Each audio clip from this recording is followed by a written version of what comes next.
are about to embark on the great debate. That's one small step for man. America first. Ask not what your country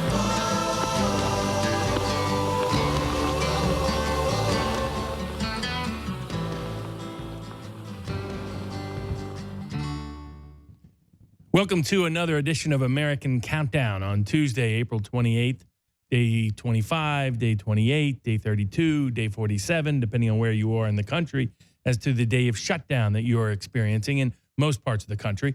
Though by week's end, Tennessee, Alabama, Georgia, and Texas are planning to be mostly or completely open. So that at least there's some promise on the horizon. Some states, of course, about 8 in the country, from Iowa to Arkansas to the Dakotas and never shut down. So we will have something like maybe a quarter of the population free by this weekend, while 3/4 of our population still lives under suppressed or restricted lifestyles and circumstances. In this particular regard, tonight will be about resolved that the Bakersfield doctors who took the noble stand this past week to oppose the shutdown are more right than their critics. Indeed, we'll get into the analogy. We'll look at what the doctor said, a summary and a highlighted version of it. We'll look at one of the primary public profile critics said about them, and then we'll address which one used the more persuasive arguments in the context of Scott Adams' book, Loser Think. Scott Adams has written many books. You can follow him on Twitter at Scott Adams Says. You can buy his books at Amazon, from Win Bigly to Loser Think to How to Fall. I think it's called How to Fall at Everything and Somehow Succeed.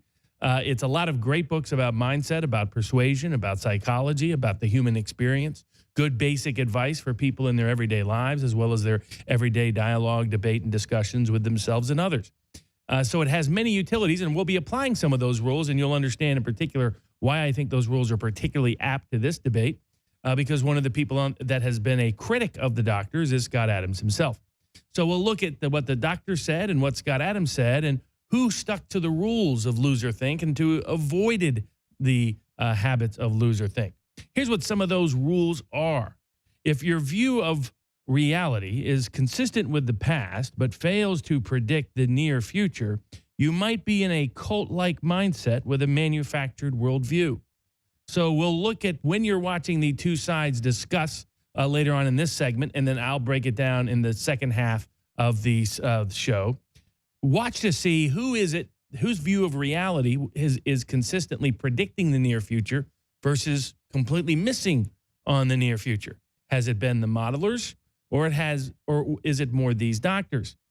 Is it the doctors, or is it their critics that have been more accurate in predicting the near short-term future over the last 6 weeks?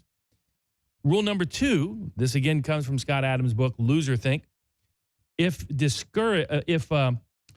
you are discouraged from listening to opposing views, you need to start planning your escape from whatever mindset or group you're a part of. That is good logic. Those who are confident in the accuracy of their viewpoint welcome debate and discussion. Do not run from it. Do not try to dodge it or evade it. Do not try to hide from it. That is good logic. So when you're watching the discussions later on in the show, look to see who is it that says positive things about the people that have been their critics versus who it is that is sort of demonizing their critic, who is discouraging people from listening to the opposing view. Does that occur? And if so, on which side does it lie? Rule number 3, try not to discern the intentions of pure strangers engaging in mind-reading type activities. Here, too, look to see whether is it the doctors that try to mind read their political or public policy opponents, or is it their critics that attempt to mind read them, that also use projection techniques and tactics to say that somehow the doctors have bad motivations, but only they good ones. Look to see who it is that's doing it. Is it the doctors doing it, or is it the critics doing it? Another rule of Loser Think is that the sign that someone is engaged in Loser Think is a failure to compare the cost and benefits of any policy, and particularly the failure to compare the cost and benefits of alternatives, to make meaningful comparisons, because we don't live in a world of the real versus the ideal. We live in a world of two reals. Every person who goes to the ballot box figures that out every time there's an election. They only have those candidates on the ballot. They don't have an ideal candidate. That's why occasionally some of them will write in Daffy Duck and Bugs Bunny when they're dissatisfied with their choices. But look here, too. Who is it that discusses the cost and benefits of the lockdown policy, and who also discusses comparing it to alternatives, provides meaningful basis to compare those alternatives? Is it the doctors or is it the critics? See who it is that's employing good persuasive logic and who it is that's stuck in loser think. In the same degree, the Loser Think book does a very good job of demonstrating why it is and how it is that you should always generally distrust models, particularly if they're models trying to predict the long-term future and involve a lot of complexity. Look to see who it is that's been employing models and who it is that's distrusting models in terms of who's persuasive and who's using loser think or relying upon it in this debate and discussion we're going to have. Is it the doctors, the Bakersfield doctors, challenging and contesting the shutdown, or is it their critics that are relying upon employing, justifying, exculpating the various models that exist? Another rule of loser think and persuasive logic versus loser think is that one should question experts. One of the great parts of loser think is going through all the times and all the ways from nutrition to population explosions that the so-called experts got wrong. In particular, Scott Adams makes the point that where the issue involves complexity, where it involves something that isn't historically commonplace within a particular area of knowledge, that is particularly an area where you should basically just see an expert as a slightly a better opinion than an average opinion, but not the degree to which you should esteem it as a final word on anything. So look here, too, to see who is questioning experts, who's contesting experts based on available data, based on available information, based on their lived experience, based on their review and research of the information. Who's contesting the data versus who is basically saying the experts agree with me, the most important experts agree with me, so my position must be right. Who is willing to contest experts and who is making an appeal to authority in the name of experts? Watch that as we see the debate unfold in the later part of this show. Another great piece of logic from Scott Adams in his book Loser Think is to mostly quote, straight line predictions are generally wrong and dangerous if you act on them. Now, what is a straight line prediction? It is, he says in general, it is a terrible way to predict the future, which is to assume the things will keep going the way they have been going. So this is a key. Look to see who employs straight line predictive logic. Is it the doctors? Are the doctors predict using straight line logic that because something has gone a certain way, it's guaranteed to keep going that way? Or is it some of their critics using it that way? Does someone, for example, predict that there's just going to be a flat rate of death from now until summer? A straight line prediction. Because as Scott Adams identifies, someone who using straight line predictions is someone not using good thought and is instead using loser think. Rule number 9 from Loser Think, and this is not in his order, this is in my own. One should look at what if the opposing view is true. So here, again, look to see whether or not the doctors contemplate what the opposing view is. Do they appear to have a full and accurate knowledge of what that opposing view is? Do they talk about it? Do they discuss it? Do they name call it, or do they give it deference? Do they give it some respect and then contest it? And see the same of the critics. Do the critics really take time to understand the doctor's perspectives? Are they able to re-articulate what that doctor's perspective is in an accurate way? Or do they sort of name call it? Do they sort of demonize it? Do they sort of mock it and satirize it and critique it? Not with its own words, not with its own evidence, but instead with their own name-calling language used. Because the latter is the sign of loser think. So who's employing loser think in the context of this debate involving the Bakersfield doctors and the policy wisdom of the shutdown? Last but not least, in terms of rule number 10, is that in general, name-calling is, particularly certain kinds of name-calling, is a sign of loser think. If you have to resort to using certain, in fact, we have a version of this in the law. If you're having to use adjectives, you're already losing. So if you have to say the other person's argument is dumb, crazy, idiotic, lunatic, then a judge will often know, okay, why can't you just tell me what the argument is? The argument's that bad and you have to use adjectives. That tells me the argument isn't that bad and you just don't have good arguments against it. So if you want to show that you have good arguments, quality arguments, then what you want to show is, and what you want to look at is you want the facts. You want the basis of the argument, the evidentiary foundation and predicate for it. So looking at those rules, let's look at the two discussions that take place, and we'll start with the Bakersfield doctors and see who is employing persuasive reasoning and who is employing loser think, and who that label should properly be applied to in the context of this debate. First, let's look at a highlighted section of the doctor's statement. After testing thousands of people for COVID-19, Dr. Dan Erickson, co-owner of Accelerated Urgent Care in Bakersfield, California, held a news conference to release their data, compare it to the CDC's data, and deliver a powerful message. COVID-19 is more present and less fatal than we were told. The numbers say that it is less of a danger than influenza, and the shelter-in-place order is causing far more damage than good. Their information is based on science, and the message is chilling. You can see the full video at band.video, but here's the gist of it. Does this make sense? Are we following the science? We keep hearing following the science. What is science essentially? It's the study of the natural world through experiment, through observation. So that's what we're doing. We're studying the disease around us. We're making observations. We're doing testing, experiments to figure out exactly what's going on. And so this has caused some severe disruption for Accelerated, as we have people coming in 7 in the morning till midnight. We're reporting to the health department. We're calling patients back. And at the same time, our volumes have dropped significantly. The hospitals, their ICUs are empty, essentially, and they're shutting down floors. They're furloughing patients. They're furloughing doctors. So the health system has been evacuated in certain places. In New York, the health system is working at maximum capacity. In California, we're really at a minimal capacity, getting rid of our doctors and nurses because we just don't have the volume. The hospitals don't, as I've met with their CEOs twice in the last week, and we don't as well. So we're busy with paperwork for COVID, and we're all focusing on COVID. So the more you test, the more positives you get, the prevalence number goes up, and the death rate stays the same. So it gets smaller and smaller and smaller. And as we move through this data, what I want you to see is millions of cases, small amount of death. Millions of cases, small amount of death. So if we look at California, these numbers are from yesterday. We have 33,865 COVID cases out of a total of 280,900 total tested.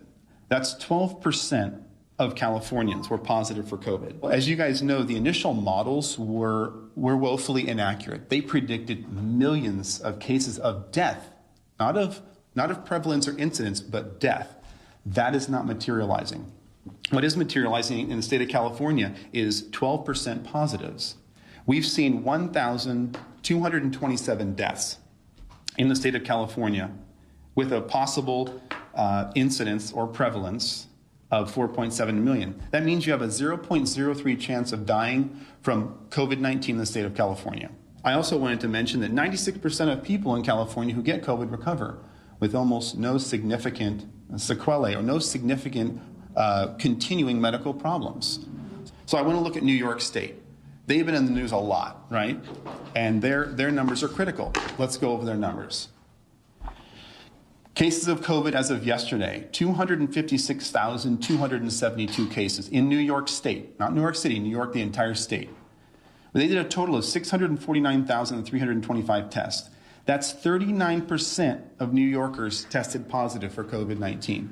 That's their ratios. This is public data online. You can all look it up. How many deaths do they have? 19,410 out of 19 million people, which is a 0.1% chance of dying from COVID in the state of New York. And they have a 92% recovery rate. If you are indeed diagnosed with COVID-19, 92% of you will recover.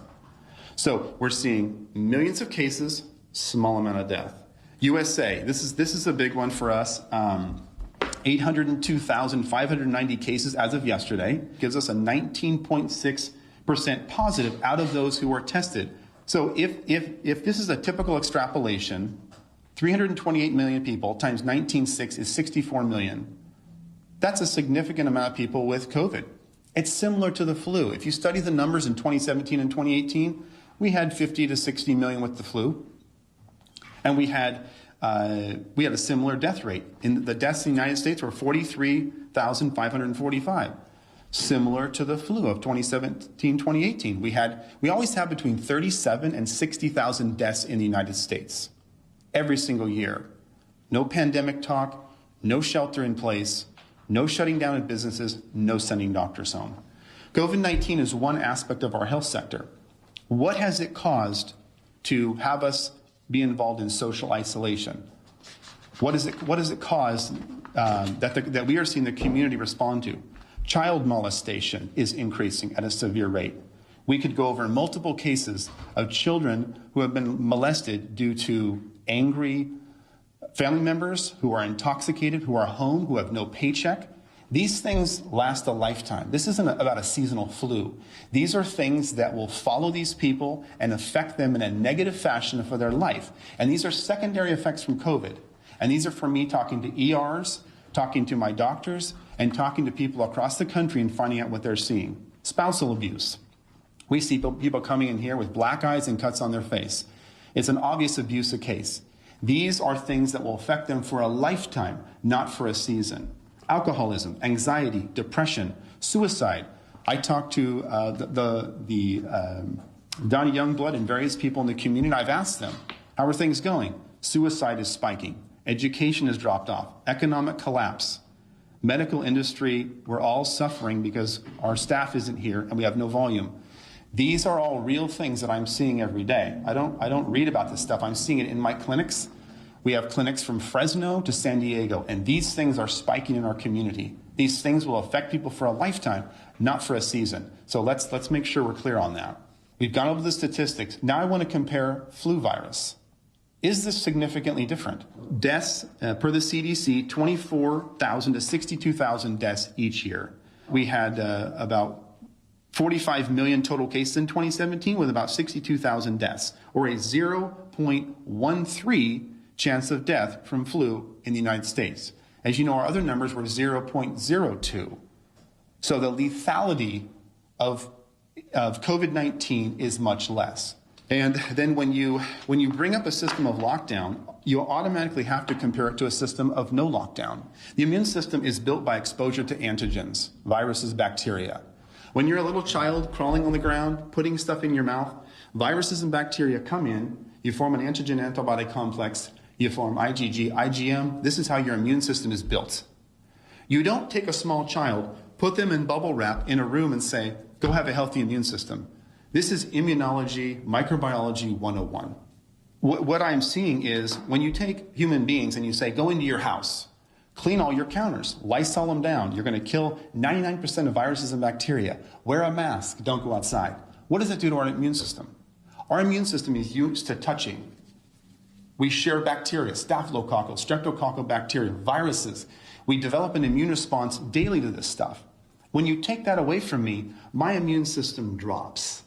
As I shelter in place, my immune system drops. You keep me there for months, it drops more. And now I'm at home, hand washing vigorously, washing the counters, worried about things that are indeed what I need to survive. When a child is in a womb, you're in this protected environment. When you come out, you have almost no immune system. You develop that through touching your mouth, touching your eyes, virus, bacteria, immune response, IgG, IgM. This is how you build a strong immune system. Sheltering in place decreases your immune system. And then as we all come out of shelter in place with a lower immune system and start trading viruses and bacteria, what do you think is going to happen? Disease is going to spike. And then you've got disease spike amongst a hospital system with furloughed doctors and nurses. This is not the combination we want to set up for a healthy society. As your mask that you're wearing for days, you touch the outside of it, COVID, and then touch your mouth. This doesn't make any sense. We wear masks in an acute setting to protect us. We're not wearing masks. Why is that? Because we understand microbiology, we understand immunology, and we want strong immune systems. I don't want to hide in my home, develop a weak immune system, and then come out and get disease. We have both been in the ER through swine flu and through bird flu. Did we shut down for those? Were they much less dangerous than COVID? Is the flu less dangerous than COVID? Let's look at the death rates. No, it's not. And what's interesting to me too is when someone dies in this country right now, They're not talking about the high blood pressure, the diabetes, the stroke. They say, did they die from COVID? We've been to hundreds of autopsies. You don't talk about one thing. You talk about comorbidities. Their vessels were narrowed. Their lungs were a smoker. COVID was part of it. It is not the reason they died, folks. It is one of many reasons. So to be so simplistic to say that's a COVID death because they have COVID, you know how many people die with pneumonia or people that die from flu, with flu, I should say, it's not from flu. Their lungs were compromised by COPD. They had a heart attack 2 years ago. They have a weakened body. We aren't pressured to test for flu, but ER doctors now, my friends that I talk to say, you know, it's interesting. When I'm writing up my death report, I'm being pressured to add COVID. Why is that? Why are we being pressured to add COVID to maybe increase the numbers and make it look a little bit worse than it is? I think so. When I look at the basic tenets that we know of microbiology, and I say, do we need to still shelter in place? Our answer is emphatically no. Do we need businesses to be shut down? Emphatically no. Do we need to test them and get them back to work? Yes, we do. The secondary effects that we went over, the child abuse, alcoholism, loss of revenue, all these are, in our opinion, a significantly more detrimental thing to society than a virus that is proven similar in nature to the seasonal flu we have every year. We need to make sure if you're gonna dance on someone's constitutional rights, you better have a good reason. You better have a really good scientific reason and not just theory. And one of the most important things is we need our hospitals back up. We need our furloughed doctors back. We need our nurses back, because when we lift this thing, we're gonna need all hands on deck. I know that the local hospitals have closed 2 floors. Folks, that's not the situation you want. We're essentially setting ourselves up to have minimal staff, and we're going to have significant disease. That's the wrong combination. And I've been working with some of the leaders, and I've talked to, the head of the CDPH. I've gotten their opinion on this, and a lot of the leaders in Sacramento, and we're all in agreement. But we need to have Governor Newsom in agreement with us to lift this ban. I've talked to our local head of the health department, and he's waiting for that. Even though they're in agreement with me, they're waiting for the powers that be to lift, because the data is showing us it's time to lift. So if we don't lift, what is the reason? I can go into Sully's right now, which I did this morning. There was 25 people in there, and I can stand in line for 10 minutes, but I can't go in Cafe Rio and sit there for 10 minutes. Does that make sense to you guys? And I can go into Costco and I can shop with people, and there's probably a couple hundred people, but I can't go in Cafe Rio. So big businesses are open, little businesses are not. There's no science behind that. As we've gone over, that is not science. There's other factors in play that we don't have time to go into, but it's not science. I want to make that clear. So in looking at what the doctors said, and I watched the whole video, you're encouraged to go to band.video and watch the whole video yourself. In the same context, to go to our sponsor, InfoWarsStore.com, where you can buy a range of healthcare supplement products.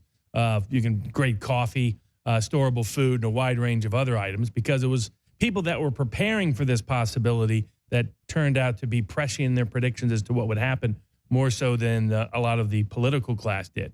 But let's look at the scope of what the arguments were and what methods and mode of argument we saw present.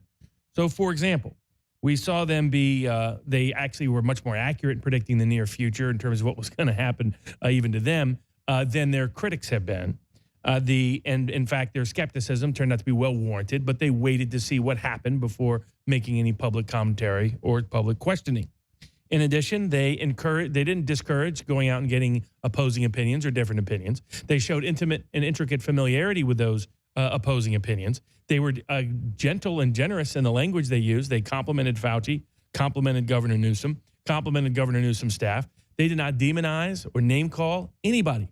They didn't call anybody stupid. They didn't call anybody dumb. They didn't use name calling and adjectives as a pretext or as a substitute for substantive argument. Instead, it was all substantive argument. And they didn't mind read. You didn't hear them saying, we believe the motivations of these people are this. They didn't accuse Newsom of being on a power grab. They didn't accuse Fauci of being on an ego trip.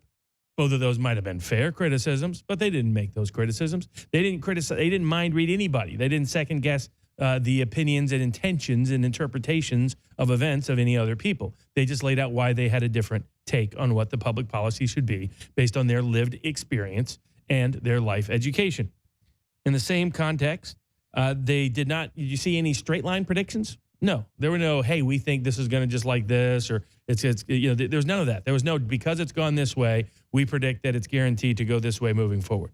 You didn't hear any of that. Did you hear they're not cheerleaders for doom and gloom? They don't have any particular partisan agenda on that side of the aisle. They're just laying out the real risks that are present if this continues, and how some of the harm can be lasting harm in ways that the virus itself doesn't quite pose, particularly to children and young people.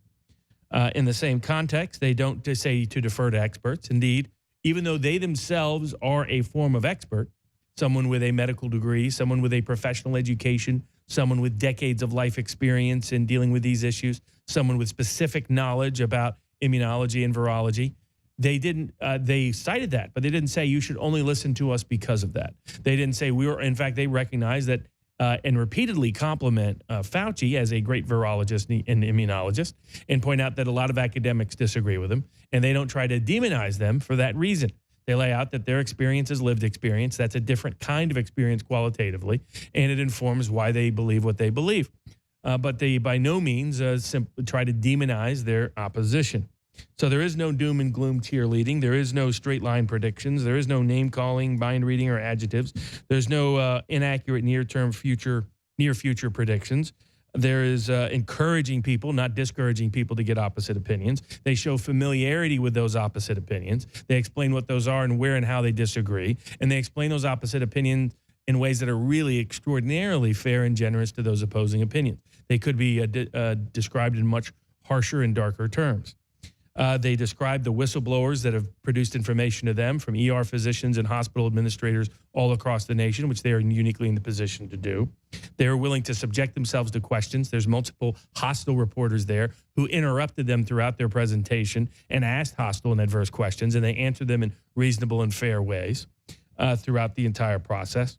They didn't appeal to authority. They didn't say, because we're doctors, you have to do what we tell you to do. They're saying, here's what our experience is as doctors, and we believe this should inform part of the discussion and the debate and the dialogue. They didn't do the Milgram experiment of appealing to, not only appealing to authority, but saying you should defer to the white lab coats. The infection of white lab coat deference that's going on that was popularly portrayed in the Milgram experiments, where simply wearing a white lab coat could get a human being, get an American, to continually shock and inflict pain on a random stranger simply because the person in the white lab coat told him to do that. That is one of the great dangers that we face. That's the reason why Nazi Germany resorted to using public health as its pretext for most of the initial stages of the Holocaust and its horrors that came with it. So in that same context, they go through and they detail the prevalence and testing and mortality rates. We'll get into what some of the debate, some of the discussion, and some of the controversy is on the bottom half of the hour. We'll also show you a Scott Adams portion where he is critical of it, and we'll see whether Scott Adams lives up to his own definition of what is a proper persuasive argument, or whether he fell prey himself to loserthink in criticizing these doctors. So come back in the second half of the hour, just after the break, and we'll get into that side of the debate.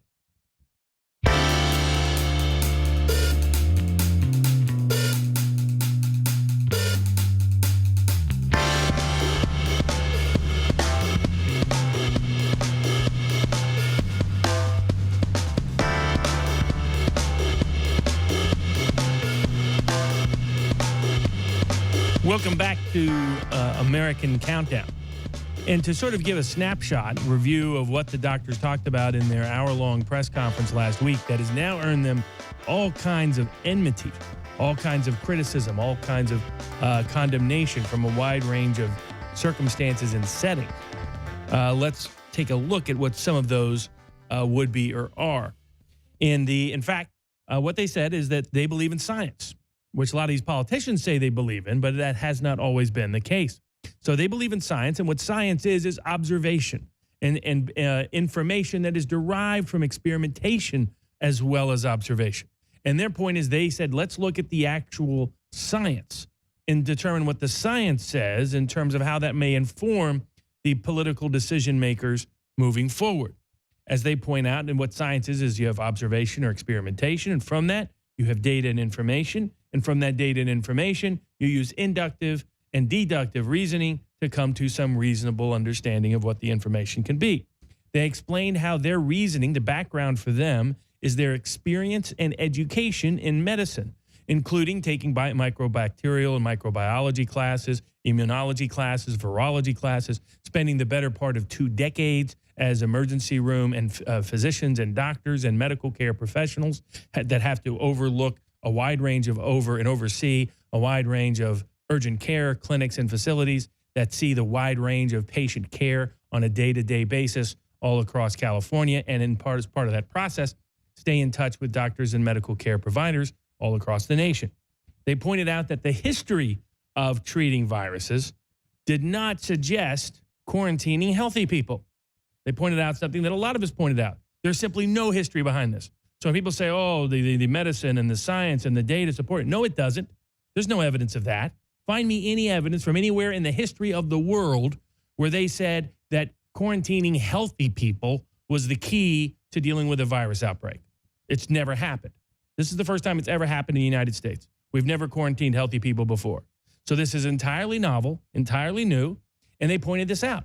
As part of their training, as part of their education, as part of their experience, they knew that you normally never quarantine healthy people as a way to try to deal with sick people and the prevention of disease among sick people. So they recognize there's asymptomatic people who have it, that asymptomatic people can spread it, though that is still very much in controversy as to how much they can. And in that context, testing could suffice. But we've never before used quarantining the healthy. This is one of the key points they make and come back to repeatedly. Their point is there's millions of people who have the disease and only a very small number who have died from the disease. And if you look at that small number, they're the people with the shortest life expectancy out there. So in terms of life years lost, the life years lost are as small as possible. In the same way, they do the cost-benefit comparative analysis recommended by Scott Adams in his book, Loser Think. They talk about the benefits of the shutdown. They talk about the cost of the shutdown. They also talk about alternatives to the shutdown and the cost and benefits of those. They pointed that out. Their ultimate conclusion was protect the vulnerable, test everyone else, get everybody else involved, because the cost-benefit analysis for that is dealing with flu-like deaths and disease levels amongst that part of the population. And for the rest, you have protective measurements that are in place. Whereas by contrast, the cost, and they go through all the cost of the shutdown, they're witnessing. Right? It's no longer theoretical, as they point out throughout their entire hour-long plus discussion. There was a lot of theory in the models, not a lot of fact in the models, not a lot of science in the models. The experiment wasn't the experiment that gave us information to tell us to do something. The experiment is what we're actually doing. We're a living experiment, a living Milgram experiment, in deferring to the white lab coats, letting them run our lives. And their point is, if you look at the actual data and the actual information, you come to different conclusions, including what some of the costs are. Not only the economic cost, and how those costs, notably, they point out, are disparate and disproportionate to small entrepreneurs and small businesses. We'll get to that in the bottom half of the show. But at the same way, they talk about how it's causing social isolation, which is leading to locking in victims with their abusers. That's leading to domestic violence problems, child abuse problems that are going to be lifelong, lasting, and scarring. They point out there's medical care that people aren't getting. Doctors and nurses and healthcare providers, psychiatrists, therapists are being furloughed so that they're not available for key medical care, and they're seeing the consequence of that, of people not getting the preventative care that they need, which is going to lead to maybe higher deaths down the road, as well as a wide range of other problems. So, and then they're seeing rises in alcoholism and depression and stress. So their point is, we're seeing the medical health consequences to this. The medical health consequences are happening in a population for whom this virus poses no greater risk than the flu, which frankly is indisputably true. We'll get into that. But for people under the age of 50 who are healthy, the risk of COVID-19 is no greater than the flu in terms of lethality or mortality. That's based on all of the evidence that we currently have. That's what the data shows. That's what the science shows. And that's what they point out. So they go through all of that information. They do the comparative analysis that we want. They do a respectful approach to their opponents that we want to see in terms of assessing their credibility as persuaders in making a public policy pitch based on their learned experience and their life education. And they do that well. So now let's contrast it to the critics, the big healthcare groups and some of the big doctor groups and emergency physician groups, the people that Jerry Spence used to call the top hat crowd, the gentlemen of the bar, as he used to describe it in appropriately derogatory terms, the official white lab coats with the official titles, the people who are the gatekeepers of what Eric Weinstein calls the institutional narrative, came out and attacked and demonized these guys in ways you couldn't even imagine. Challenged, said that while these critics had basically no factual criticism at all, no substantive content in their criticism at all, and yet respectable and, in fact, intelligent people are repeating and reciting what they said as if somehow it's authoritative when it's, in fact, self-indicting in terms of what they did. They attacked these doctors, saying, oh, these doctors are motivated by money. So they did name-calling. They did mind-reading. They did all the things that Scott Adams and Loserthink says are signs that you should discredit such an opinion, because such an opinion is using non-persuasive, really anti-persuasive methods of argument. And yet that will be the precise affirmation that Scott Adams uses to confirm his own prior opinions that he voiced that we'll be showing here in a bit. And that is a little bit unsettling because, frankly, it contravenes the very terms of Scott Adams' own book, Loserthink. The Scott Adams' own argument and the people making the argument that he's citing and relying upon violate the very rules he says you shouldn't if you want to avoid loserthink. The critics of these doctors are engaged in loserthink. In fact, they're engaged in almost every terms and every means and every manner of loserthink. They are engaged in loserthink by resorting to name-calling, by resorting to mind-reading, by resorting to adjectives, by resorting to not doing comparative alternatives, by resorting to appeals to authority, appeals to experts, appeals to models, rather than appeals to evidence or facts or data or information or evidence or experience. So let us go to Scott Adams' argument. And before we do there, just as a preamble, the sign of this is not something I take as something personally or politically critical of Scott Adams. It's a sign to the degree to which the media and the political class has been successful at persuading extraordinarily intelligent and bright people to believe things that I think are, in fact, dangerous to our constitutional liberties and our economic and material well-being, not only to the quality of life, but to the quantity of life. But that the press has so dominated, the political class has so dominated the debate that they can persuade people who are as truly ingenious as Scott Adams, someone who is known for his comic Dilbert, but is in fact one of the truly great American geniuses and inventive, creative minds America has known in the last century. If there's any mistake he tends to make, he tends to assume there are as many geniuses out there as him, when that is often not the case, unfortunately, as the case may be. He wisely and sagely forecast and predicted Trump's election. Some people think that there's some sort of personal or monetary or material motivation behind his thought process, aside from the error of mind reading that intones. In addition, it's simply not the case. Scott Adams risked and lost a lot of money by standing by what he believed and by serving the public and trying to provide better ways of filtering and framing information to understand our lives, to understand our policy decision makers, to understand our press, and to be able to interact and engage with them in a more meaningful and impactful way. In the same way that Jerry Spence once did when he wrote How to Argue and Win Every Time, one of the great trial lawyers of our history. So Scott Adams is, without question, genius, without question, brilliant, without question, creative, without question, someone who deserves to have a substantial public platform, a public platform that was only endangered because he was willing to speak up for the interest of ordinary people and speak his mind freely without worrying about its monetary consequences. And aside from the comedic genius of Dilbert, his genius is reflected in other books like Win Bigly, like How You Can Fail and How You Can Fall and Win at Any Time, a book I gave to my own son as a guidepost to mindset understanding to improve your everyday well-being. But in that context, see whether Mr. Adams, in fact, runs afoul of his own principles and loserthink in the way he responds to the doctors. I wanted to include as much of it as I could to give him a fair hearing here. And so let's go ahead and play clip number 4. and you'll see what Scott Adams' criticisms was of the doctors and whether they're persuasive arguments or whether they have signs of loser think in them. Going around of two doctors, I don't remember their names, you've probably all seen it by now.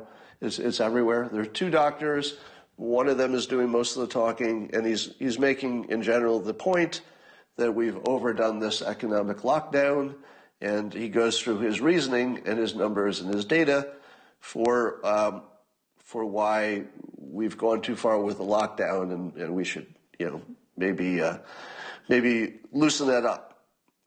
And I can't tell you how many people sent me the video to get my opinion on it. And I looked at it quickly, the first time I saw it, and I had a preliminary opinion, but because I knew it would be so unpopular, I kind of held back on it. But more people sent me the video. What do you think? What do you think? What do you think? And I thought, all right, I'll spend a little time looking at this video. I got through 5 minutes of it. In 5 minutes, just in my opinion, and I know your opinion will vary, in 5 minutes, it was so obviously full of shit that I couldn't watch the rest. There's no way that the rest of it could redeem what is so amazingly bad in the analysis and misinformed in the first 5 minutes that I would recommend that you discount everything in it. Unfortunately, I think it's an example of a video that agrees with what you wanted it to say. So it just happens to be exactly what you wanted to hear, but it is the most confused, bad analysis, and even I can tell that they're missing big things, and I shouldn't be able to tell that so easily. It is the least credible thing I've ever seen. Well, except for the Huffington Post and whatever Davey Elba's doing today. But I would give it no credibility. And I'll just point out a few problems with it. One is he does this calculation based on how many people tested positive in various tests that have been given. And he makes the mistake of assuming that tells you something. And his partner, who was off camera at the time, is trying to correct him in real time because he's just being really, really stupid. And the partner is saying, well, that's just the people who, had symptoms. They're the ones who got tested. So if a lot of them seem to test positive, that doesn't actually tell you what's happening in the rest of the public, because these are just the people who self-selected because they thought they had symptoms. So of course, you'd expect to find a lot of them in the self-selected group. So his friend, who's being embarrassed by the guy who's talking, because the guy who's talking doesn't seem to be able to even understand that distinction, keeps on talking like that had never been said. Other things he gets wrong is that he completely ignores the observation. Forget about the math. If Wuhan had to be closed down and the New York hospitals were crashed and Italy got crashed, you don't need to run the numbers to know that there's something going on that you don't want in your house, all right? And he just ignores them like that doesn't have to be explained. Then he does the bad math of saying that maybe the total number of dead won't be that much compared to the regular flu, which of course is just bad analysis, bad math, comparing the wrong things. Here's the path we're on. Correct me if I'm wrong. If the next thing I say is wrong, please correct me, because it's important. And if I have this wrong, I certainly want to know. And it goes like this. Current death rate is about 54,000-ish, probably higher today. We're losing about 2,000 a day in the United States. Correct any of this that's wrong. And I'm just talking in general terms. So 50-something thousand dead, 2,000-something a day. Our goal is to flatten the curve because we know we can't drive it to zero. Flatten the curve means keep it at 2,000 a day dead for as long as we can until something changes, right? So if it goes above 2,000, we'll consider maybe doing a little more social isolating. If it goes below, maybe we'll open up some things until it goes back to 2,000, because apparently 2,000 a day is somewhere in the range that we're willing to take. If you multiply out 2,000 people dead a day with no therapeutics working, with no vaccine, Just multiply it to the end of August, and you end up with 300,000 dead. Now, why can't this doctor do math? Now, somebody said 1,100 yesterday. The individual day-to-day variances should not be trusted, especially if you're looking at a weekend. We've seen lots of evidence that the weekend number of deaths are way lower because they just haven't been recorded because fewer people are working on the weekend. So ignore any Sunday and Saturday numbers. Just look at the weekday. So the doctors seem to be ignorant of how to just multiply. Unless he knows something I don't. If flatten the curve, what can it mean other than we're going to accept a certain flat number of deaths per day? That's what it means, right? Correct me if I'm wrong. By the way, if I'm wrong about that, I really, really want to know. Because somebody says 2,000 a day will drop off very fast. That is the opposite of true. The 2,000 a day should increase, not decrease, because the whole point is we're going to reopen the economy. Reopening the economy is designed to keep the 2,000 at 2,000. It's not designed to drop it. Right? I'm not wrong about that. It's designed to keep it constant. That's what flatten the curve means. Flatten doesn't not mean no peak. It means a lower peak. No, flatten means no peak. That's what flatten means. I mean, it peaks at the flat part and then just keeps continuing. All right. And then so here are some other things that the doctor in that video didn't know. So he used Sweden as his comparison. Here's the way to know who you should not listen to again. Anybody who uses Sweden as a comparison for what we should do in the United States, that should be your red flag not to listen to anything else they say. Now, if that's not obvious to you, I'll dig down a little bit more. The reason is we can't tell what's different about Sweden from here. There are lots of things different, and we don't know what the active ingredient is, nor do we even know if they have good data. Given that every data we've seen on the coronavirus has been wrong, everything about the coronavirus has been wrong. Do you believe any data coming out of Sweden? Why would you? Why would you believe any data out of Sweden? Don't. Right? Now, it might be true, but we shouldn't believe it. So if you're basing your decision on some data that came out of a country, I don't care what country it is. It's all unreliable, all of it.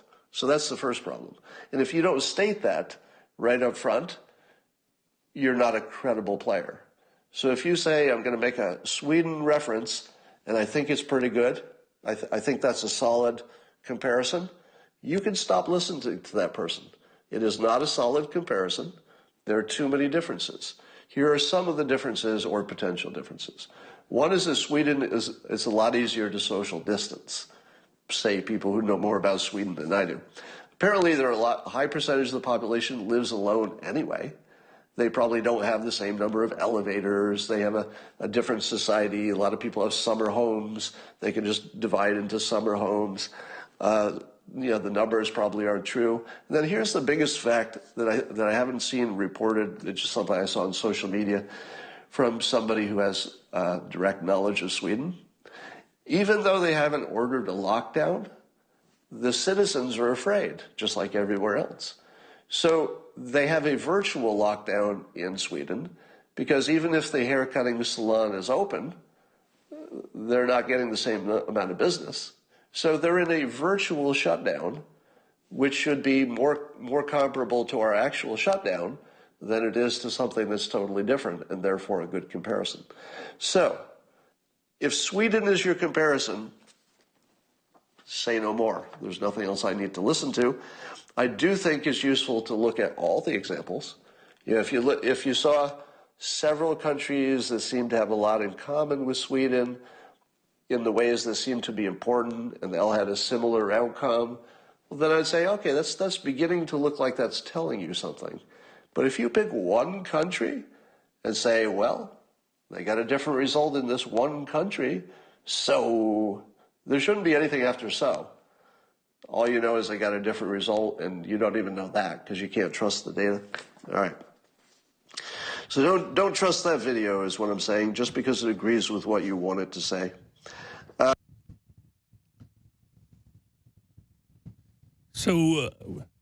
So welcome back to American Countdown. Let me just count some of the different violations of loserthink or versions of loserthink that Scott Adams himself engaged in his own video while criticizing the doctors. He said, don't listen to certain opinions. That's a telltale sign that he's encouraging you to be part of a cult mindset, according to his own book, Loserthink. He says, don't listen. If they say this, if they talk about this, don't listen to them anymore. Don't listen to them anymore. That's something that by his own book is a classic ultimate version of loserthink. But it's not the only one. The next one is he does various forms of mind reading at various points. He doesn't do the comparison of comparing alternatives that he says is necessary for serious thought. He engages in straight line thinking himself, straight line predictions and straight line modeling, where he says, hey, look, this is what's been happening. It's been to 2,000 or so a day, and that's how it's just going to keep happening. How? Well, why is that going to be the case? That is a classic version of straight line thinking of the very kind that he rightly says is a sign of loserthink, unfortunately engages in there himself by all appearances. In the same context, he often cites anecdotal evidence and data. We'll show you how his anecdotal references to Sweden are completely wrong. There's other sources you can find that have actual data, not anecdotal data. And who is it that says wisely anecdotal references are not your best source of evidence? Scott Adams in the book Loserthink. In the same context, what you don't see is him making an attempt to say, I wonder if the doctor's view is right. Let's imagine it's right. Let's see what that is. Let's explain it from that perspective. You don't see that happening, even though that is one of the primary things of assume your opponent's view is true and understand it fully from your opponent's perspective, because that's the only way you can engage in a meaningful debate and not just a diatribe. And that's the way you can have a dialogue rather than a demagogue campaign. And yet, unfortunately, there is no evidence he attempts to do that in his rebuttal of these individuals. Instead, he uses language that he himself says never use in a debate. And that was one of the things he says is don't call other people stupid. Yet, that's exactly what he does here. But in fact, he goes beyond that. He uses the word BS, that they're full of it, that they're misleading, that they're misrepresenting, a lot of adjectives that sound a lot like mind reading, that sound a lot like the very things he has campaigned against as bad methods and mechanisms of persuasion, as bad methods and mechanisms of argument. So the reasoning used does not comport with the kind of term persuasive arguments that he himself, Scott Adams, has recommended. And there's a lot of signs that loserthink has infected the argument along with the COVID-19 that has infected so much of our country and Chinese authoritarianism that has infected so many of our politicians. So when we come back in the next hour, we'll not only take your calls, but I'll go into a little bit more detail on the evidence that shows why, in fact, the doctors have made very sound, very good, very reasoned, very evidence-based arguments, and why the evidence, in fact, stacks far more on their side than it does on Scott Adams' side. As smart and wise and sage and even genius people can make mistakes. So when we come back, we'll talk about breaking through the gatekeeper institutional narrative and letting the truth run free. British are coming, the British are coming. You are about to embark upon the great debate. That's one small step for man. America first. Ask not what your country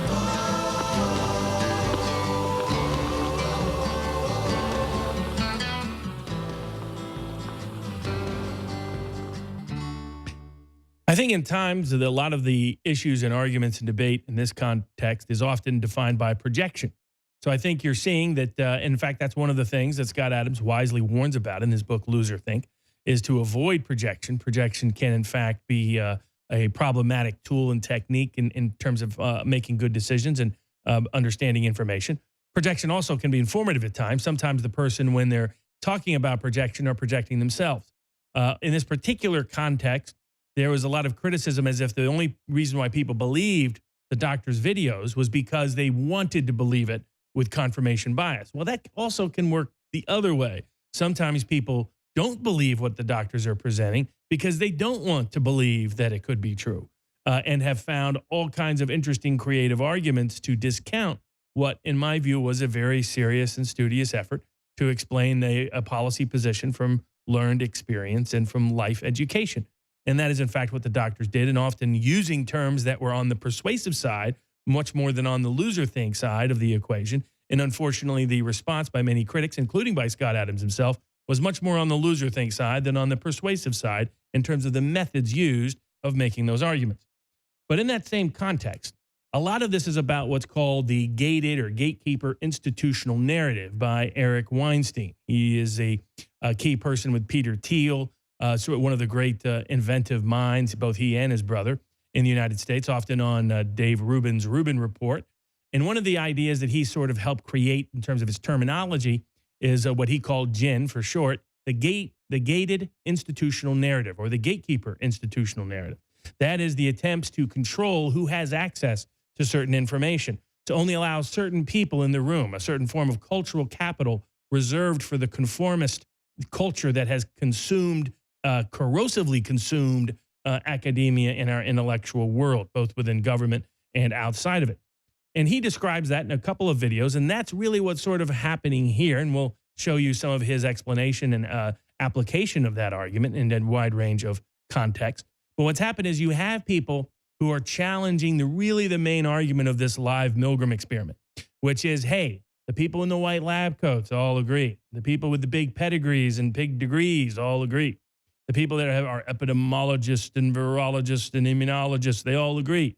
So those with the fancy names, the very experts that Scott Adams wisely says you should be careful about deferring to throughout his book, Loser Think, this entire pandemic panic policy response is all about deferring and bowing to our new gods that are in their white lab coats to tell us what to do and when we can do it and how we can do it and to govern our lives, even though they've never been elected to anything.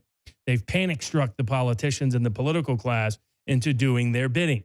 And whether it's Bill Gates, billionaire bucks, backing a lot of those people, promoting them, patronizing them, being their key financial support in some context for they or their family or their friends in some part of the higher ranks of the public health world, both nationally and internationally, there's the additional context of just a sort of sense of we should defer to the white lab coat crowd and the way the Milgram experiment exposed the dangers of, and the way Nazi Germany exposed the realities of.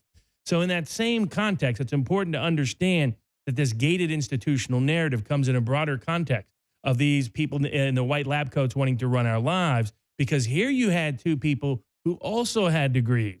Here you had two people who also had pedigrees. Here you had two people who also had the medical outfits and the medical experience and the medical background and understanding of the medical terminology and vocabulary and literature and new medical science. So they were saying, by the way, we are competent and capable to speak to issues related to the medical side of this equation because we have a quarter of a century of life experience and learned education in it. And that is what made them so threatening to the other side, who have not been able to rely on data because the data has refuted them, have not been able to rely on their models because their models turned out to be utter garbage. They have not been able to rely upon common sense because common sense says otherwise. Common sense says it makes no sense to say I can go through a drive-up window for a lottery ticket or a liquor bottle, but I can't for church on Easter Sunday. So in the same way, indeed, history did not support them. So they had no support from history, no support from common sense, no support from actual data once you dug into that data, no support from actual models that they themselves used that couldn't forecast anything. You would have a better chance of a monkey hitting a bullseye on a dartboard than you do of these models getting within 10 miles of accuracy. So in that context, what do they have? They simply have an appeal to power. They simply have an appeal to authority. They simply have an appeal that they are the ones in the white lab coats. So that's why when people that had medical degrees and medical pedigrees and learned experience and life experience that could contest it and refute it and diffuse it, then they had to attack them en masse. And it is unfortunate that some of our better and brighter minds have joined that and that sort of jumping on these individuals simply for willing to voice dissident iconoclastic opinions. But it should not come as a surprise because it's part of the whole gatekeeper institutional narrative, the whole gated institutional narrative that our cultural, social, and political elites are trying to impose to prevent us from having access to free and open information. They all want us staring at the shadows on the wall of the cave and not walk outside of Plato's cave and look at the bright light of truth that is right outside it. So in that context, let's look at a couple of Eric Weinstein's documentary videos that talk about what the gated institutional narrative is, that applies it. So because it provides some helpful context in understanding and explaining this information. So let's take a look first at the video clip number 3. Yeah, I brought up this gated institutional narrative, and this is where this report is supposed to slot in. In other words, it's not meant for individual consumption. It's meant to be a citable report. And so it's got like high production graphics, and hey, it's a PDF. PDFs are hard to make. Like, it's not a Word document, because once you fix a PDF, it's locked in. So the idea is you're supposed to be able to hold a conference, let's say under the auspices of the National Academy of Sciences or Brookings or Berkman Center, whatever it is, and you're supposed to say, well, earlier in the year we had this fabulous report by Rebecca Lewis at the Center for Data and Society, and they're doing some remarkable work about how people are being radicalized, and I think this is very important and pressing. And so you have a big serious conversation in a closed conference, and you release proceedings, and then maybe you'll allow the public in for the final day, and you say, well, thank you all for joining the conversation. Of course, none of those people in the audience is allowed to join the conversation. Right. And that's what the gated institutional narrative is all about, that if you don't own a seat somewhere on the institutional network, you can't get into that conversation. So there's nobody who's going to be in a position to say, you realize that report would not be acceptable at any reasonable middle school as a data project. So that's what someone was hoping for this. But I think even for these institutions, they're going to be a little bit wary because it's so nakedly ideological and so piss poor on the analytics. Indeed, Eric Weinstein will go on to explain in another context how the gated institutional narrative uses fake news in the mainstream media and within academia. The sort of, in fact, one of his coordinate themes throughout the last decade or so has been that academia doesn't come up with inventiveness in our, not only our academic world, just our intellectual world writ large, is increasingly divorced from inventiveness because it suppressed the iconoclastic geniuses needed for new creative ideas. And that's because there's been this corrosive, corrupting effect of conformity in our intellectual academic world, this desire to concede to the institutional narrative and suppress any independent voice in something out of an Orwellian 1984 novel. In this longer video clip, he will go into detail explaining how the mainstream media invents and creates various narratives and story frameworks in order to suppress independent dissident voices, much as what we're seeing happen to these individual doctors who simply are talking about what they have personally witnessed, what their life experience tells them is true, what the observed information of data and empirical knowledge as defined by science shows them is true. And merely for doing that, for merely simply calling a small press conference and talking about their lived experience and how they believe it informs the public policy debate, not dictating what the consequences of that debate should be, but merely saying what their participation and opinion would be as it reflects a medical professional perception. Simply for doing that, they're now being widely attacked, personally demonized. You heard them, they were called stupid by the various medical groups. They're being called greedy and avarice and doing it for their personal profit. And all of this projection of their own malevolent and malicious motives of many of these gatekeepers protecting the gated institutional narrative are projected upon these independent, innocent doctors willing to voice independent opinions to express their own personal beliefs, opinions that we should protect, and opinions that we should observe, and opinions that we should respect, and opinions that we should meaningfully dialogue with, not try to suppress, not try to censor. YouTube took down their video originally, so on and so forth. So in that same context, listen to put this in the broader context of this is how the gated institutional narrative operates.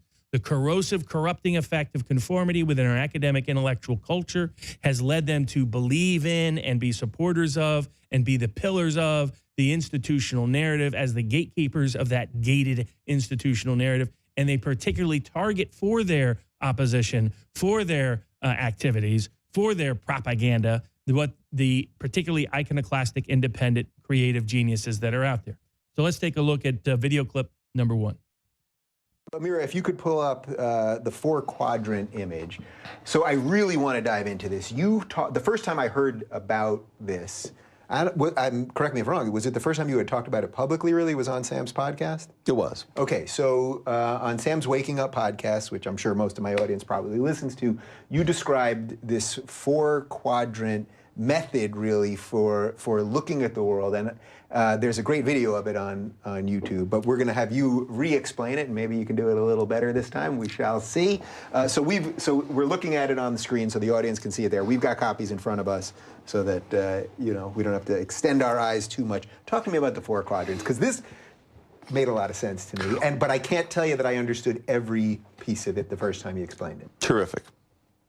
So it came out of a frustration with left versus right thinking, which I think we all share. We still use it because it's slightly useful, but it's getting worse and worse as an approximation all the time. And I think what I was trying to figure out is a particular dynamic that is being used over and over again that we fall for, just the way Charlie Brown never manages to kick the football from Lucy. And so the idea is that you've got a collection of people that I want to concentrate on as living in the quadrant labeled first principles thinkers and contrarians. Mm-hmm. Now, these are people who are thinking for themselves and are not buying baked cakes. They're buying the ingredients, and they're saying, well, I want more of this ingredient, I don't like that ingredient. So they're attempting to avoid having any pre-baked idea put in front of them. What you see on the x-axis... So we're in the upper left quadrant, for right, those that are following along. Right. Yeah. What you see on the x-axis is some visible support for a policy initiative. Are you for the DREAM Act? Do you believe in No Child Left Behind? Do you want the U.S. to accept more refugees? These are things that we can measure whether you're supporting or opposing a particular policy prescription. On the vertical axis, what you have is some implied moral virtue or vice. So let's start with somebody like Brett. Okay, so Brett, I think, lives in the 2nd quadrant. On the x-axis, I'm going to put support for the equity agenda advanced by his college. So he clearly opposed that. Mm-hmm. On the other hand, I'm going to put absence of racism on the y-axis. Mm-hmm. So I would say Brett is a guy with like almost zero racism and completely opposed to this equity agenda sneak attack. Mm-hmm.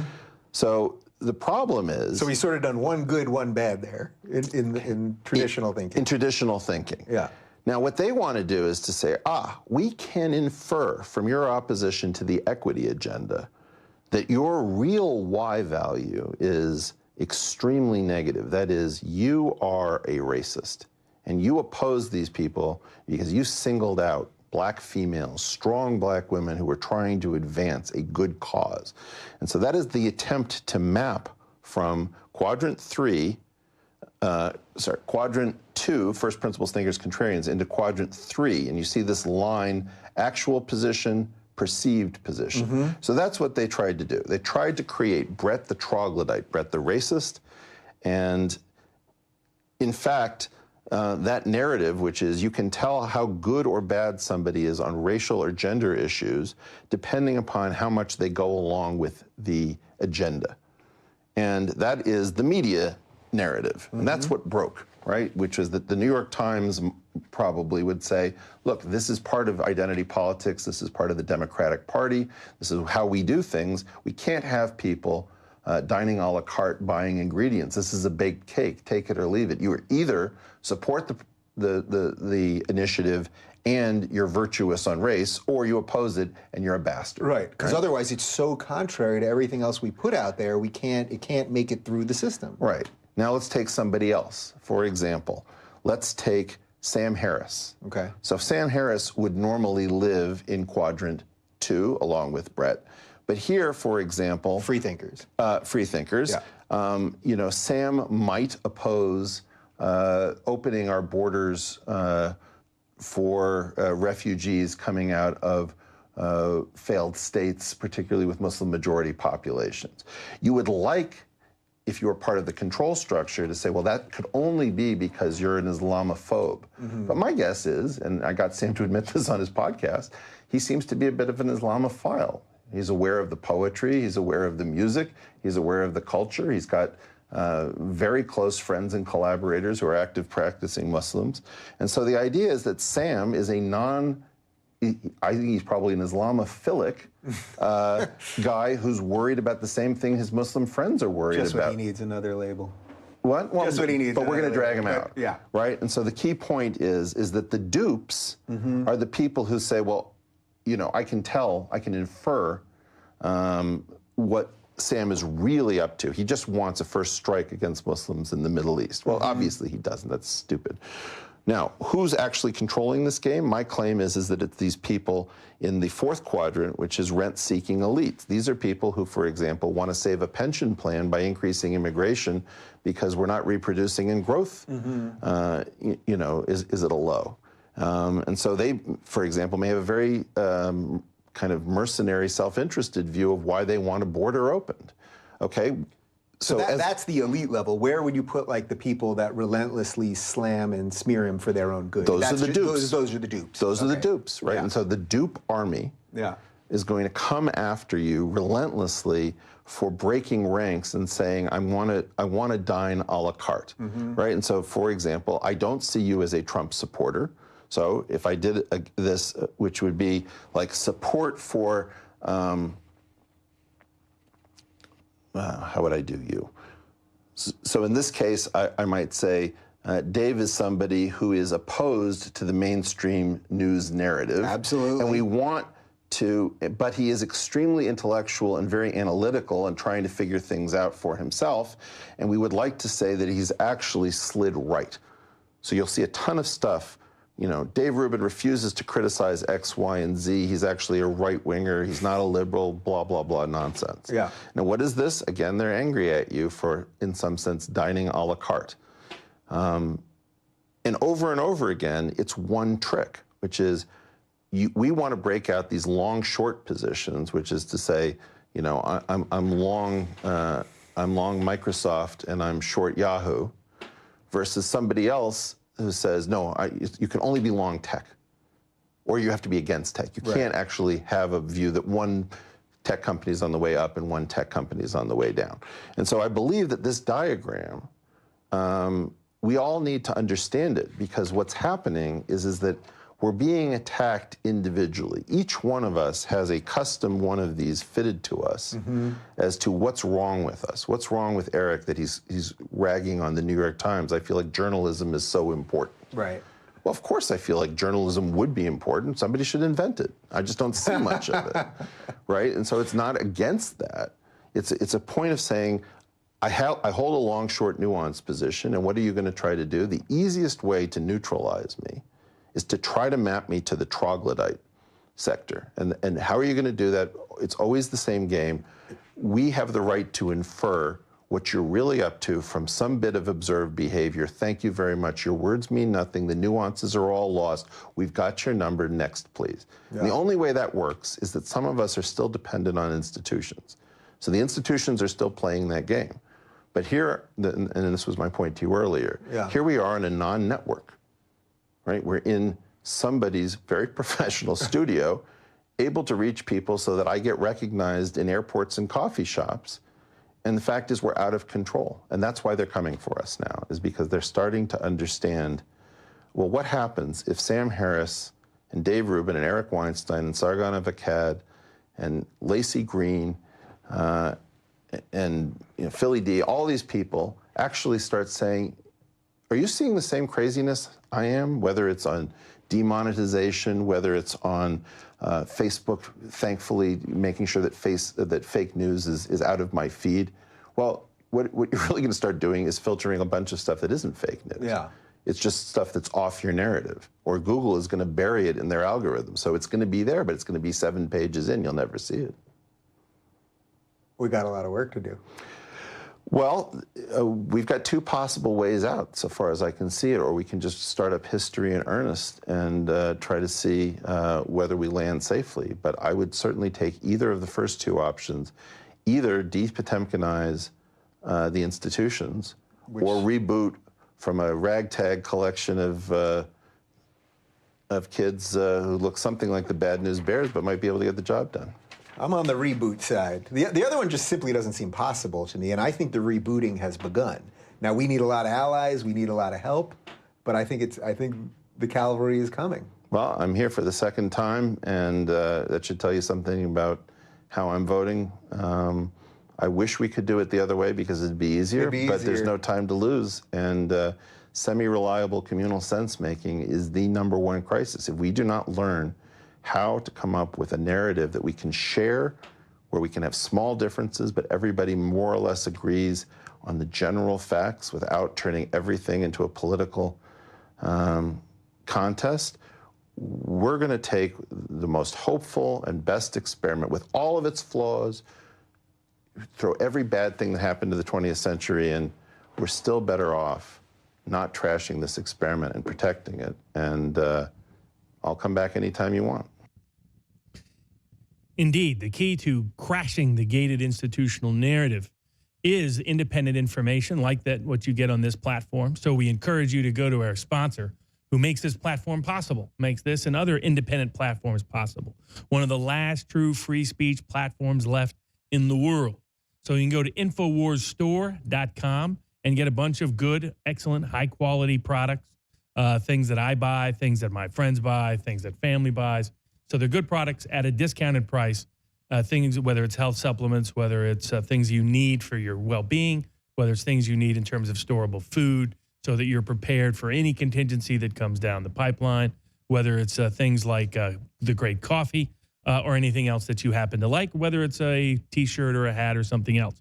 This is the last place left in America with a completely free of corporate control, completely free of big tech control, independent platform, providing a platform for those independent voices that Eric Weinstein is talking about from across the intellectual and ideological spectrum, which only share certain things in common uniformly, and that is the freedom of speech, the freedom of thought, the freedom of ideas, and the freedom of America.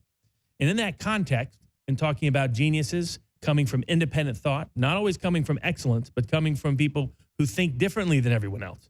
That's one of the other keys that Eric Weinstein talks about, that the crushing of independent thought is the crushing of independent personalities that come with it. And that is what's happening to these two doctors for willing to contest the institutional narrative. And in the same vein, another person that you have not seen on mainstream media is one of actually the top virologists, immunologists, and epidemiologists in the world. He's the man who hired the man in Sweden, currently running Swedish policy, and why Swedish policy is different than everywhere else. And so let's first give you an introduction to what some of his background and resume is. Let's play video clip 7, part 1. Right?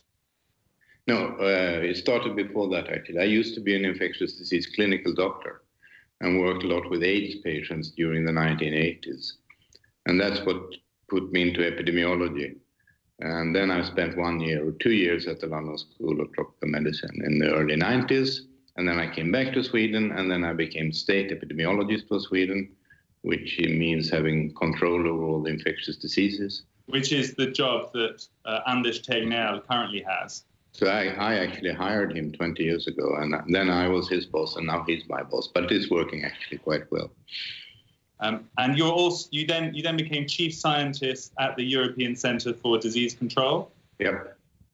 So this is a guy with extraordinary degrees and pedigree. He too will voice many of the same arguments, same ideas, advance the same propositions as those two little doctors from Bakersfield. But you're not hearing from them in the institutional media because they don't support the institutional narrative. When we come back on the latter half of the show, the last half of the hour, we are going to play the rest of his viewpoints, but we'll also be taking your calls as you, the jury, get to weigh in on this debate and this public policy discussion throughout the country. So you can call in at 877-789-2539. That's 877-789-2539. Or if internationally, you can dial 512 646 1776. That's 512 646 1776. Call in, try to have your question within about a minute or so, and we'll try to answer it the best way that we can. Let's look at a couple of the charts that go to the core of the controversy involving the two doctors. The only positions that have been criticized by them that I have found so far, other than just lots of big adjectives being used, lots of name calling being used, is, and Scott Adams' point was that he thought they made some mathematical errors and that he didn't think anyone talking about Sweden should be listened to. So let's do the first part, the math. The math assumptions is whether the prevalence in a community can be tested by looking at the test rate amongst people who have been tested already. And so there, the doctor's position was that's the only data that we have. So he was going to extrapolate from it, knowing there would be limitations to it, but it would likely be as good as anything else until we got serological surveys back.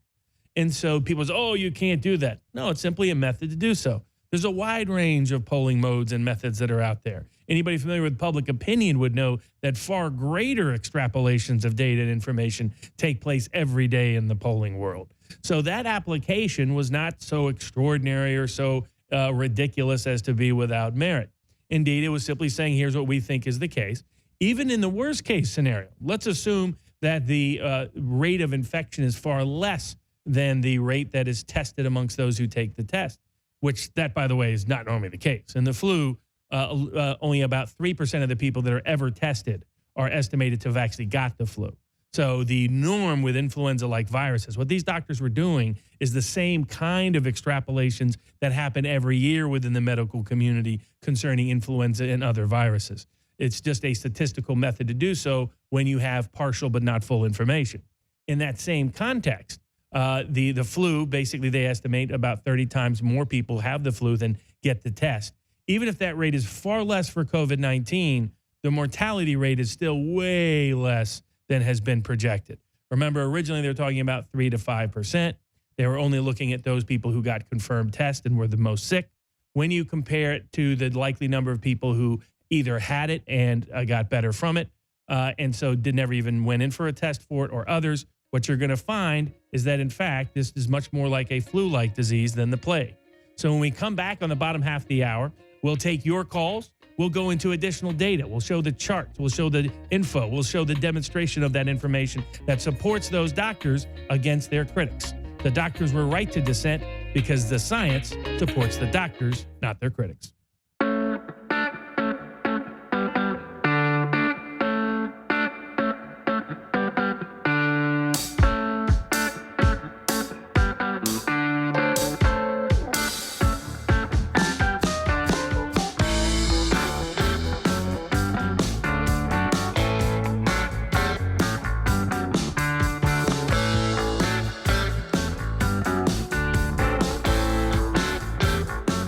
Welcome back to American Countdown.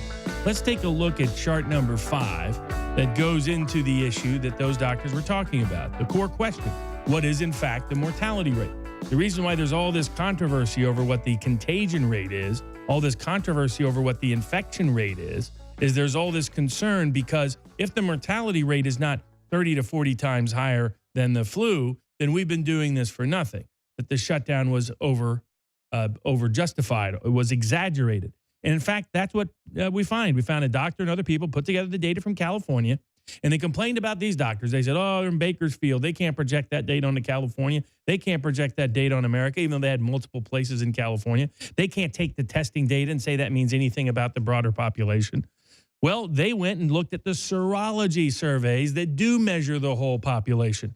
Not only serology surveys from Santa Clara, which also, when those came out, even though they came out from Stanford professionals, the media and the press and the data experts said, no, that can't possibly be right. No, there's all these little problems. They nitpick them just like they nitpick these doctors. And then the data came out of Los Angeles, New York City, Boston, it came out of Italy, came out of Iceland, came out of Germany, all saying the same thing, over and over again. It turns out the nitpicking critics are the ones that have been wrong, who have been guilty of loser think, rather than being able to forecast the near short-term future. So if we go to chart number 5, what we see is divided by age compared to 2018. The death rate is almost exactly the same across the board for every age category. It's a little bit higher for people over 50 and substantially lower for people under 25. That's it. So why are we depriving children of the opportunities to go to school, go to camp, go outdoors even, when the risk to them is less than the flu from COVID-19? Why are we preventing people under 50 from working that are healthy when their risk is less from COVID-19 than it is from the flu? Why are we doing that? So in fact, the data, that was the argument of these doctors, and the data backs them up. The data is on their side, not on the side of the doom and gloom white lab coat experts. In the same context, the other argument that was made by both Scott Adams and then other critics of the doctors was, well, you can't pay attention to Sweden. Now, there's several problems with that. First of all, Scott Adams contradicted himself in that context of about 10 minutes of a Periscope broadcast. Because 1 minute he says we absolutely can rely upon the data from Wuhan. We can absolutely rely on the data from Lombardy and northern Italy.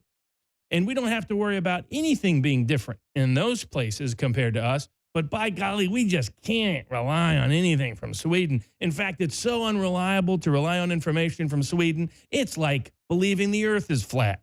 In fact, the information is, and that's, by the way, not my analogy. Scott Adams' comparison was that these doctors believed in what their beliefs were, what their statements were equivalent to people who believe the earth is flat. Maybe a little extreme, maybe a sign of an unpersuasive argument, maybe a sign of loser think rather than good argument. But in that same context, if we look at this, why is it again that we can't look at Sweden? Is it a coincidence that Sweden is the only nation that has refused these draconian shutdown policies? Is that supposed to be pure chance? Why is it that Sweden somehow is the one place we just can't assess any information from? But we are supposed to be able to assess it from Wuhan, probably one of the least reliable places for data. Almost all of the doom and gloom models were based on information from Wuhan. They didn't have Italy's data yet. Imperial College's estimates, the University of Washington's organization backed by Bill Gates' estimates, the IMHE, all based on Wuhan data. That's what they were originally relying upon for projecting what was going to happen here. So we're supposed to be absolutely be able to, as Scott Adams called it, just observation of what happened in Wuhan is a relevant, pertinent evidentiary standard. In fact, it's so persuasive we should do something we've never done in the history of humankind, quarantine the healthy. But at the same time, if you even look to a whole nation of 10 million plus people like Sweden, a democratic country with much more open transparency, then you're so crazy and nuts you should never be heard from again. Does that sound like persuasive argument, or does that sound like loser thing? You decide. In the same context, and you can call in, and we'll take your calls in answering some of those inquiries and answering some of those questions. But let's go to one aspect about it. There was an assumption that Scott Adams had about Sweden, which was maybe it's so radically different from everywhere else that we can't absorb their data, or their data is so corrupted because all the data about COVID-19 is so corrupted, we can't trust anything. Well, let's go to that second one first. How is it you say that we can't trust any data related to COVID-19 and then turn around and say we're supposed to rely on the data from China and Wuhan that we just observed for our decision making in making radical decisions of experimentation here in the U.S.? So the data from Wuhan is okay. The data from Italy is okay. The data that you had someone believing you're going to die 2,000 deaths every day for the next 6 months is okay. But all the other data is corrupted, and particularly as it applies to Sweden, somehow we can't trust the data there. Does that sound like a persuasive argument? Or does that sound like someone has been infected with the virus of loser think? In the same vein, if we look at, in fact, some of his assumptions were simply false because they were anecdotal. What Scott Adams talks about is he'd heard from other people in social media that maybe the Swedish are just fantastic social distancers, just by nature. In fact, maybe the Swedes, when you really dig into it, you'll find that they're all living at home in their little apartments in Stockholm. Beautiful city, I've been there, great food. But somehow that they're actually all a bunch of recluses. Well, that, in fact, we actually have data to measure that. We don't have to rely upon anecdotal stories over social media to figure out what's going on in Sweden. We have some of the best and most transparent and most reliable, trustworthy data comes from Sweden. Because unlike the United States, as the USA Today confirmed yesterday, Sweden doesn't have any incentives to inflate the number of people dying from COVID-19. Their incentive is simply to be accurate, to be empirically correct, to make evidence-based decisions.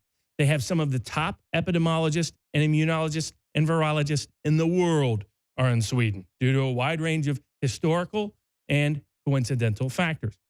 And so not only can we rely upon their data about COVID-19, and by the way, the growth in their death rate has been the same or lower than most of their Nordic neighbors since the shutdown has gone into effect.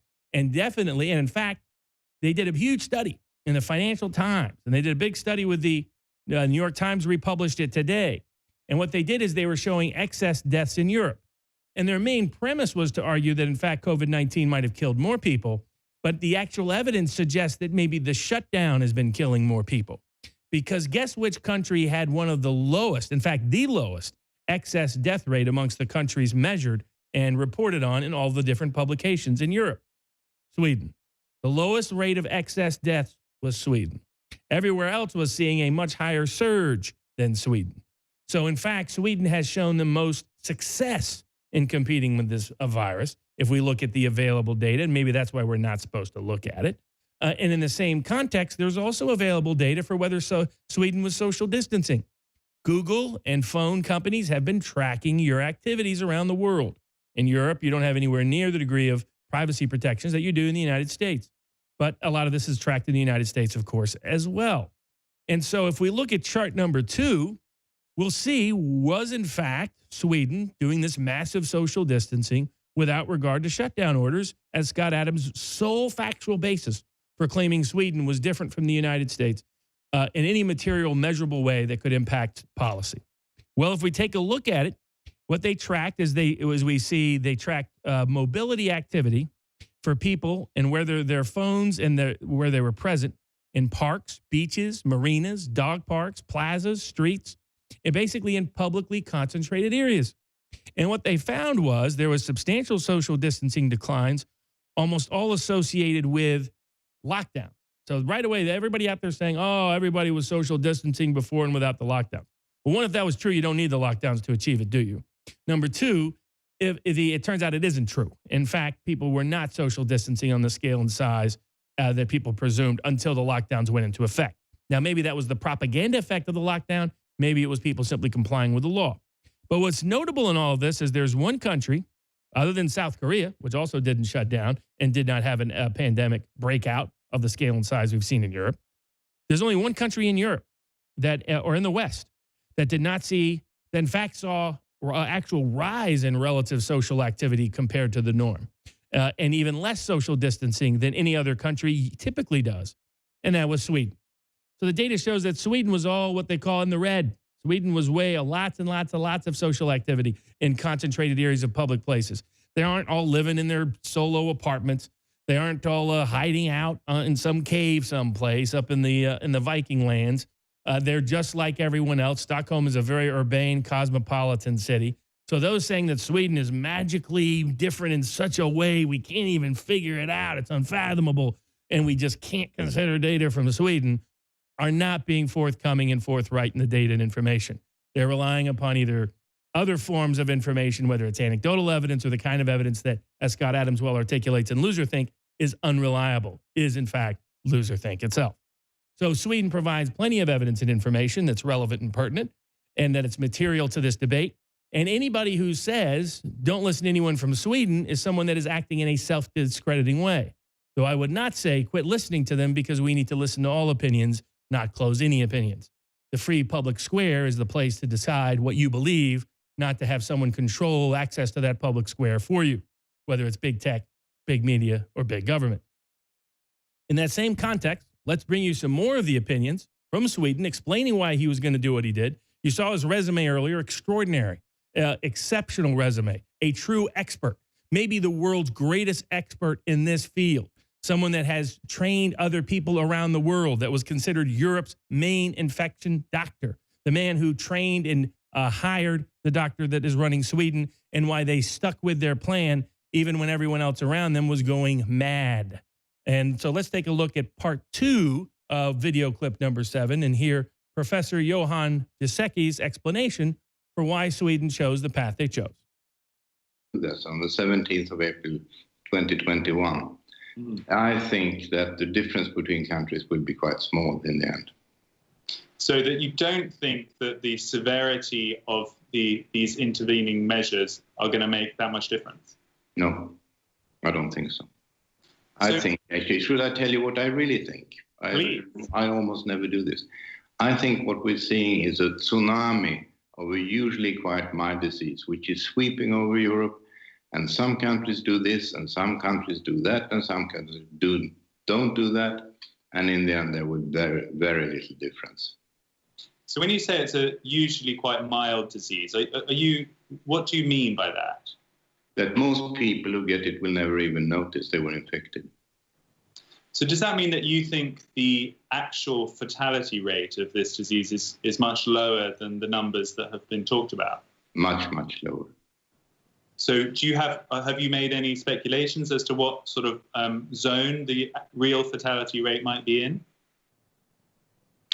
I think it will be like a severe influenza season, the same as which would be on the order of 0.1% maybe. So that would suggest then for a country like the UK that has already is heading towards 20,000 deaths, that would suggest that many millions of people have already had it. Yes. And do you think that is also true in Sweden then, that a substantial percentage of the population has had it? Yep. I'm rather certain of that, actually. And when we don't have the tests really yet. As you know, you have these two kinds, you know this, don't you? Two kinds of tests. Yeah.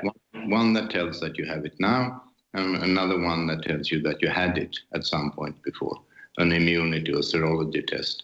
And they are just being developed and they're just being employed.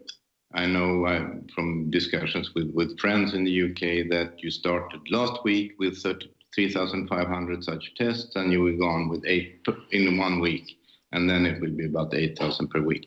And when you get tests that show if people had the disease, you'll see that most of them never even dreamt they had it.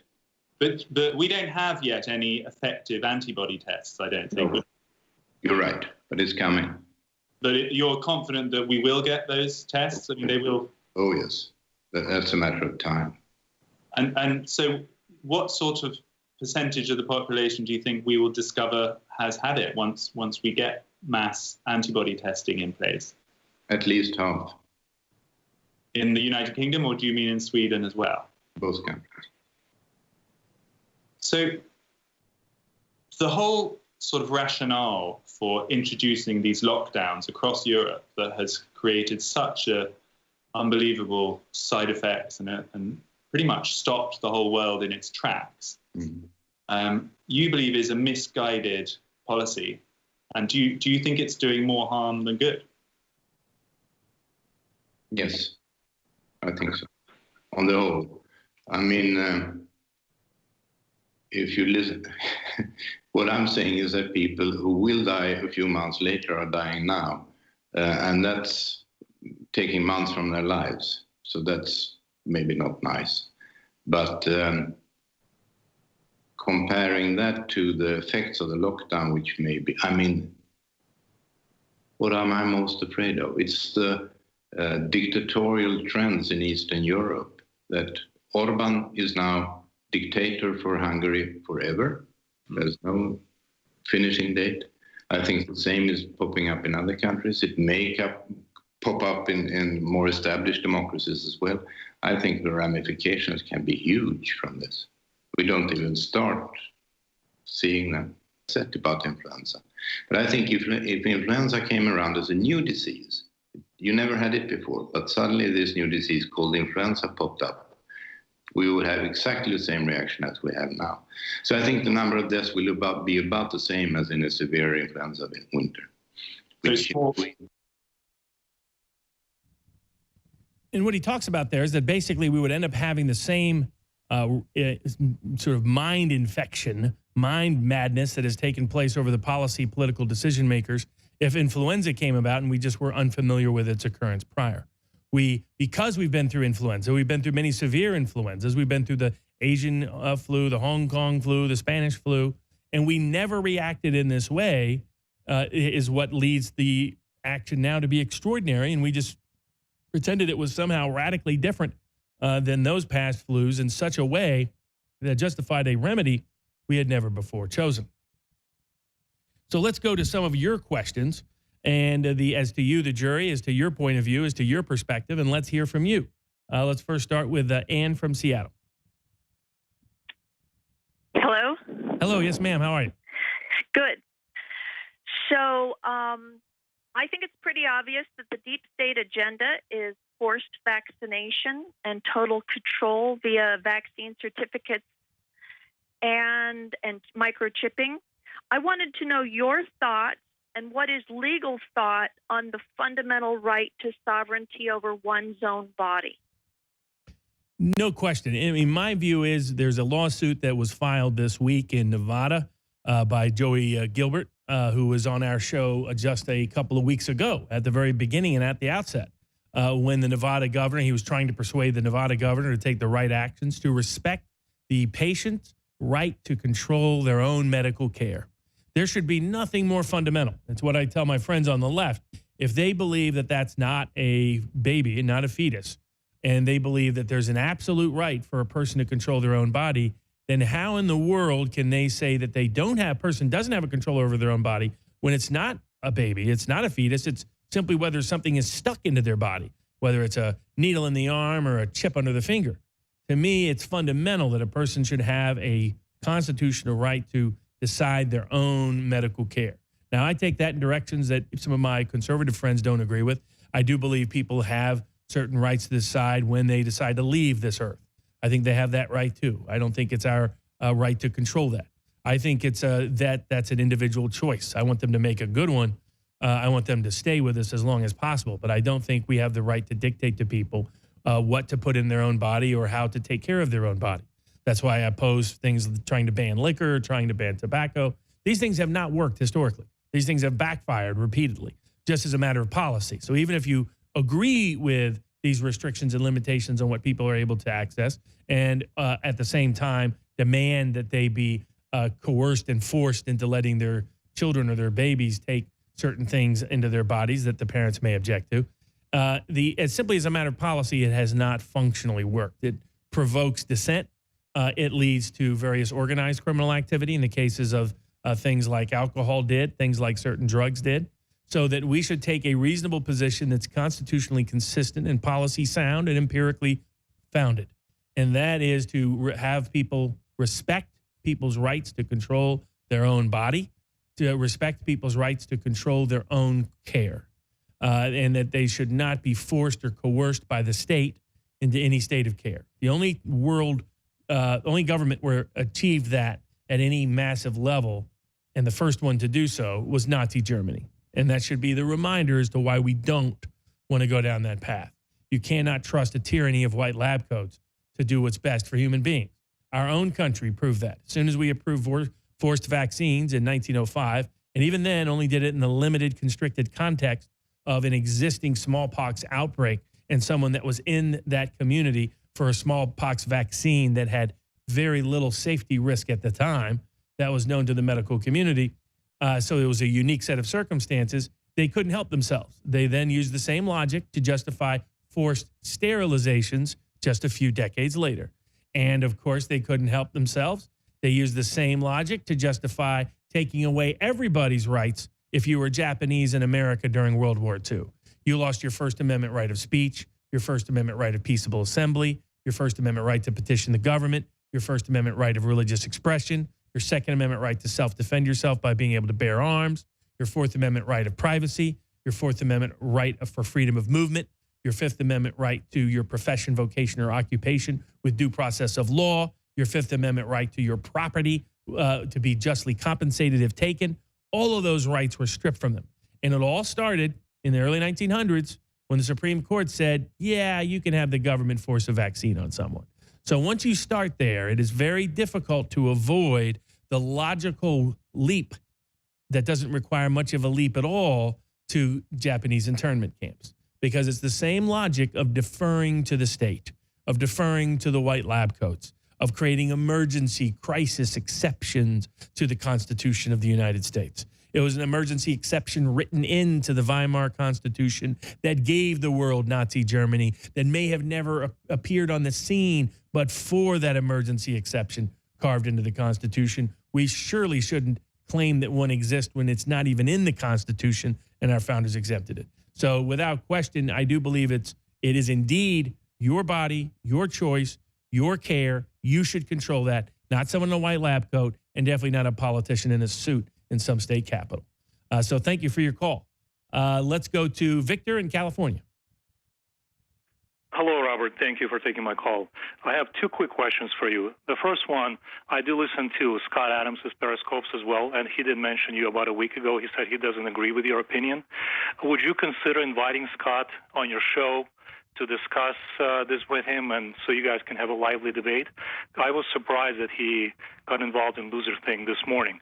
And the second question is, Mike Adams from naturalnews.com says he doesn't believe the Santa Clara serology study was reliable because apparently the tests, he says, were from China, and there were a lot of false positives. What are your thoughts about those? So, yeah, without question, I'm a big fan of Scott Adams. We follow one another on social media. Always glad to debate him, either on his Periscope or him debate me here. Always open to that. I've made myself open to debating anybody, any place, anywhere, anytime on these set of issues. I believe more ideas are better than less ideas. That's why I played almost all 10 minutes of Scott's point of view so people could see it and assess it for themselves. I believe that more debate is good, more dialogue is good, more discussion is good. So without question, completely open to discussing and debating it with him. He is one of the great minds, one of the great persuaders, one of the great people of the America today. And though we happen to disagree on this topic, that doesn't mean that we cannot engage in friendly, familial discussion and debate and maintain it on terms of intellectual discourse and the like. And there's few people better at that than Scott Adams. As to the serology study for Santa Clara, any serology study can definitely be questioned and second-guessed. There's always a risk of false positives and false negatives in a novel virus being developed. That's been a risk from the current testing protocols. But while Mike Adams has that point, and a lot of the other critics had that point, the problem for them is those same results are being reproduced over and over and over and over and over and over and over again. We now have the similar results out of New York, out of LA, out of Boston, out of parts of Pennsylvania, out of Germany, out of Italy, out of Iceland. So that shows that, in fact, the data support the science position, which is lift the shutdowns now, let America be free.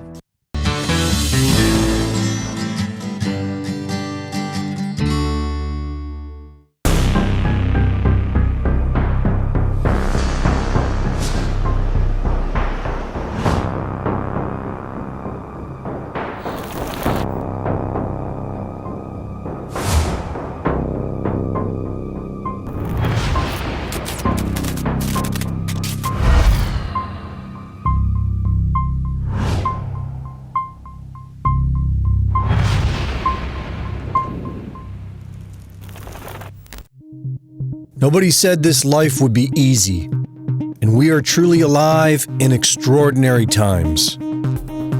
If someday in the future we are ever asked, "What did you do during this time?" how will you answer? Will we be alive to answer? For years, I thought we needed to wake others up in order to stop what's coming, and that may be true. But perhaps the reason we are alive and awake is so that we can prepare for it, so that we have time to survive it, and so that we have the time and energy to help others survive it. Buy storable foods, gravity-fed water filters, pure iodine, and other supplies at InfoWarsStore.com. The time to prepare is now. Be prepared.